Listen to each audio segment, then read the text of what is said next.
Good morning. Today we're going to ask one of the oldest questions humanity has ever faced. Does God exist? And if such a being does exist, what are its attributes? But this time we will set religion aside. No sacred texts, no traditions, no appeals to faith, only reason. We will look at the world around us, at things that exist, that change, that begin and end, and we will ask a simple question: can any of this exist on its own? By following the chain of causes step by step and thinking carefully about what it means to exist at all, we are led toward a conclusion that philosophers across centuries and cultures have reached independently. This is not a sermon, it is not a declaration of belief, it is an invitation to think. This exploration is philosophical in nature, it does not rely on scripture or religious authority. The argument presented is based solely on logic, causation, and reason, and is offered to encourage reflection,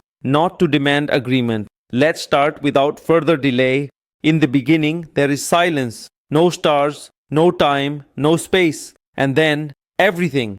Galaxies ignite, time begins to flow. Matter takes shape, but beneath all of this lies a question so deep that most people never ask it. Not how the universe works, not when it began, but why does anything exist at all? Why is there something rather than nothing? Look around you. A city skyline, a beating heart, a distant star, all of these share a hidden feature. They exist, but they did not have to. You could have never been born. That building could collapse. That star will one day burn out. Philosophers call such things contingent. A contingent thing is something that exists now, but could have failed to exist and depends on conditions beyond itself. To be contingent is to be dependent. And when we examine the universe closely, we find that it is filled with nothing else. Now imagine the opposite, something that cannot fail to exist, something that does not depend on anything else, something whose existence is not borrowed but intrinsic. This is what philosophers call a necessary being, not something that happens to exist, but something that must exist. If contingent things are like links in a chain, then a necessary being is the foundation beneath the chain. And now the reasoning begins. Contingent things exist. This is undeniable. You exist. The universe exists. Everything within it could have been otherwise. And if something could have failed to exist, then it requires an explanation for why it exists rather than not.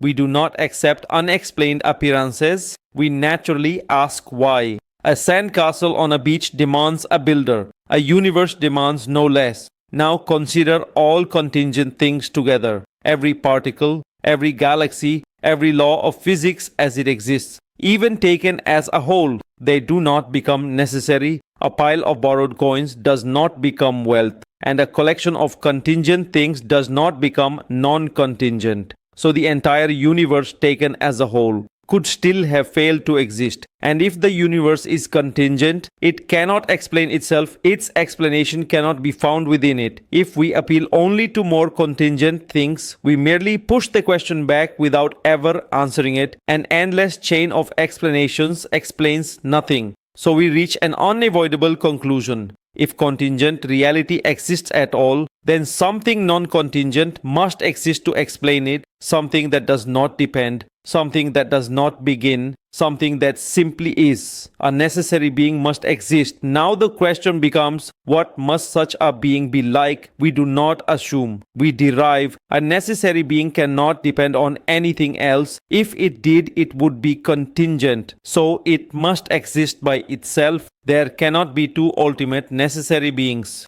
Difference implies limitation. Limitation implies dependence. The foundation of reality must be one.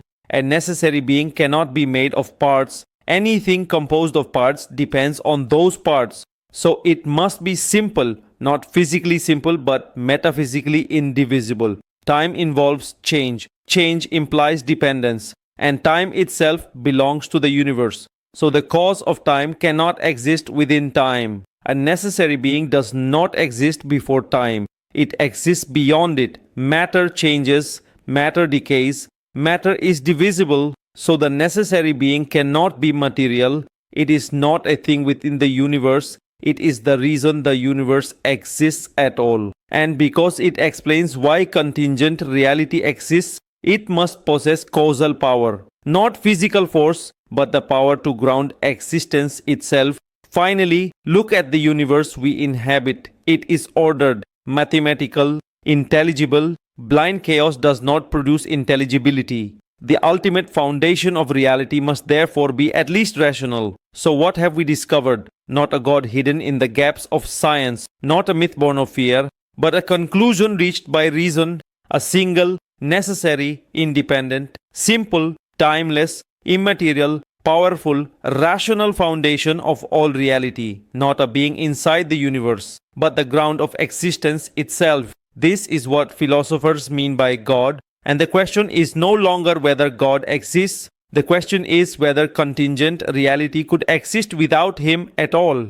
And so we arrive here, not at a name, not at a religion, not at a doctrine, but at an idea that everything we see, every star, every life, every moment depends on something beyond itself. If nothing could ever explain its own existence, then existence itself must rest on something that can, something uncaused, something independent, something that does not borrow existence but gives it. Whether you call it God, a necessary being, or simply the foundation of reality, the question remains: if everything needs an explanation, what explains everything? That question has echoed through centuries of philosophy, and now it echoes with you. If this exploration made you pause, you may wish to stay with the conversation, to follow and to support it with a simple like or subscription, not as agreement, but as encouragement for deeper questions to continue being asked.